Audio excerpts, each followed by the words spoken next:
Hi guys, this is Mrs. Hall reading from Naples, Florida in the Gulf of Mexico. You want to take a look? There's Everett getting ready to snorkel. Today we're going to read chapter 14 of Humphrey. Oh no, more snow. Not here. It was eerie to hear the bell ring for morning recess, lunch, and afternoon recess when there was no one at school except Og and me. Staring out at all that snow gave me a chill. The temperature was dropping inside as well. What was it that Alda had said about turning down the heat at night to save money? I felt even chillier as I realized there was no one around to turn the heat up again. Luckily, I had my fur coat, my sleeping house, and a nice pile of wood shavings I could crawl into to keep warm. I wondered how Og was doing with nothing more than 4 glass walls, some greenery, and an unheated swimming pool. I dozed for much of the day and nibbled on the stash of food I keep hidden in my sleeping nest. We hamsters are smart about saving up food in case of emergency.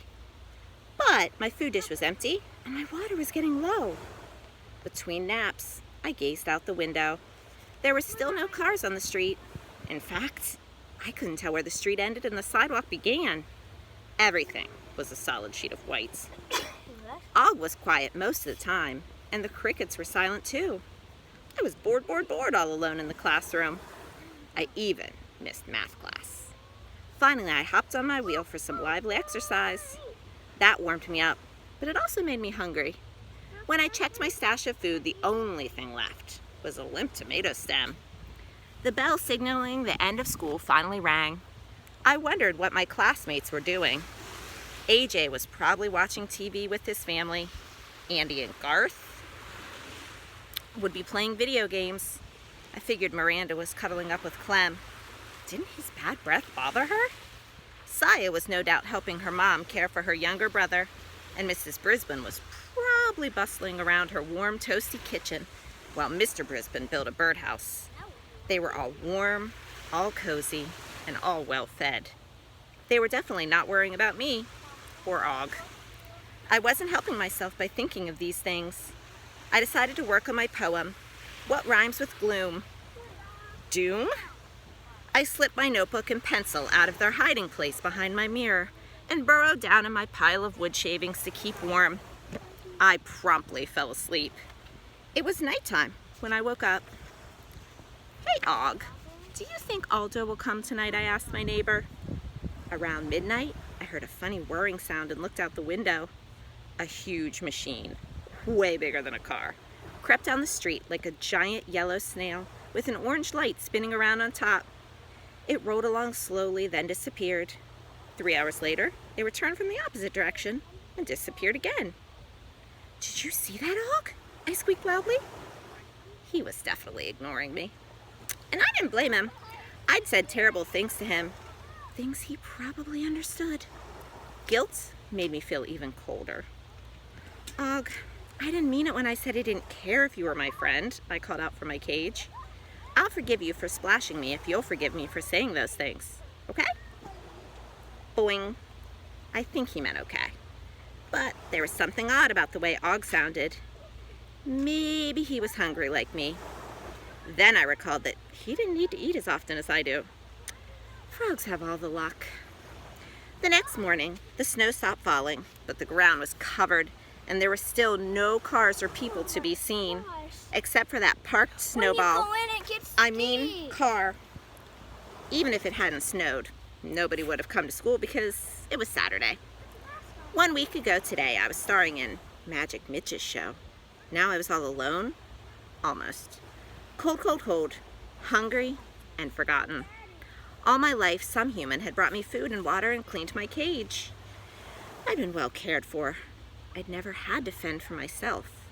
But I was a smart and capable hamster. It was time for me to take care of myself like my wild hamster ancestors. The ones who lived in the forest with piles of leaves and pine cones, and all the fruits and nuts they could collect. Hunger must have clouded my brain because it hadn't occurred to me until that moment that all my hamster food was right on the table. Yummy things like hay, mealworms, grains, and vitamin drops. All I had to do was help myself. I opened the lock that doesn't lock and stumbled out of my cage. Og, are you okay? I called out. Boing, he replied weakly. It had been a while since he'd eaten too, and I remembered Mrs. Brisbane talking about how important it was for frogs to have fresh water. I'm going to get some food, I explained. Maybe I can find mealworms for you. I don't think I can get in the cricket cabinet. Lucky for the crickets. Boing. Og sounded even weaker this time. For a frog, that's not good. I rushed across the top of the table, slightly faint from hunger, and there they were. A great big bag of Nutri-Nibbles, a taller bag of hamster hay, and a giant jar of mighty mealworms. Yum! Of course, getting from the table to the top of those containers was a big problem for a small hamster. If I climbed up the bag of Nutri-Nibbles, for example, I would be in serious danger of falling into the bag and getting trapped there. Even though I love Nutri-Nibbles, I didn't want to spend my last minutes on Earth being crushed by them. No, the only sensible approach was brute force. I decided to take a run at the bag and knock it over. The treats would tumble out and I could eat to my heart's content. I took a deep breath and ran at the bag, yelling, "Charge!" It didn't quite work according to my plan. I hit the bag with all my might, and the bag tipped a little. Unfortunately, then it tipped back the other way and crashed down on top of me. I wasn't crushed, but I was trapped underneath the bag of treats. There was a little airspace around me, and I could see a glimmer of light. I could breathe too, I just couldn't get out. What I could do was yell, "Help! I'm trapped!" I squeaked, although the bag muffled the sound. I'm not sure why I was yelling. "Help me, please." Probably sounded like squeak, squeak, squeak. I squeaked anyway and waited. What was that I heard? Boing, boing, boing. Boing, boing, boing. Boing, boing, boing. Followed by a large crash. I couldn't imagine how Og thought all that noise would help me. Then I heard a new sound. Bop, bop, bop. Soon, Og was grinning at me through the slit of light. That crazy old lump of a frog had managed to hop all the way out of his house, and he'd come to save me. He started leaping at his bag, each time hitting it harder and harder. The bag shifted and the space around me started to open up as I crawled toward him. Og kept bashing the bag, screaming, "Scree! Scree!" This was a whole new Og and a whole new sound. The space got bigger and bigger, and I crawled along until I could reach out and grab Og. Although I was weak from hunger and all that effort, I managed to grab onto Og's back just as the bag shifted again, flattening out. I was glad I wasn't underneath it anymore. "Scree!" Og repeated. I pulled myself up on Og's back and he hopped away from the bag. What a thrill. I was rocking and rolling on his back like a cowboy riding a bucking bronco. "Yee-haw!" I yelled. "Go, Og! Go, frog!" "Scree!" he yelled. All of a sudden, the lights came on and I heard footsteps. Oh no, look at that! They're out of their cages! It was Mrs. Brisbane. They knocked the food over. They must be starving.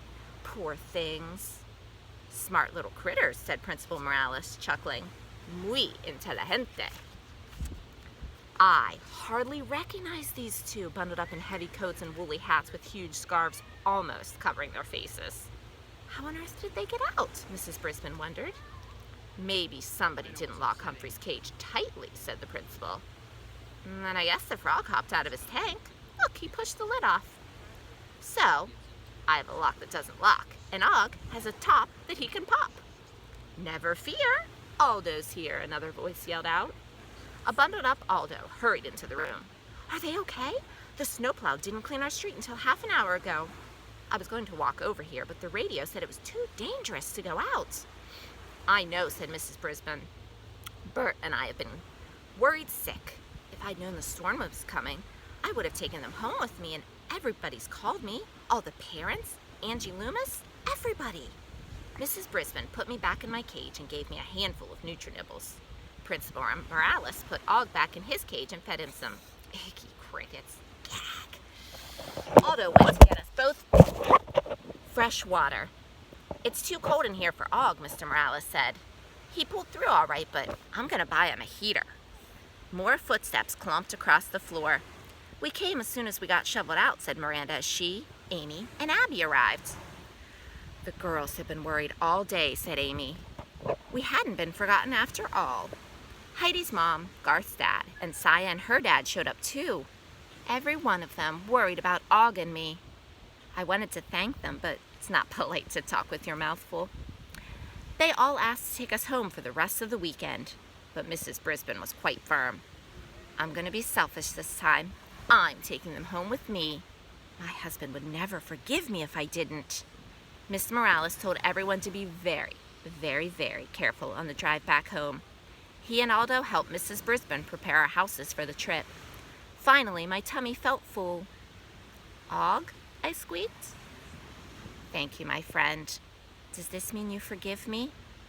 Boing, he answered, which was extremely nice thing for a frog to say. I hope you guys enjoyed chapter 14, and I hope you had a great spring break. I know I did with no snow here. See you soon.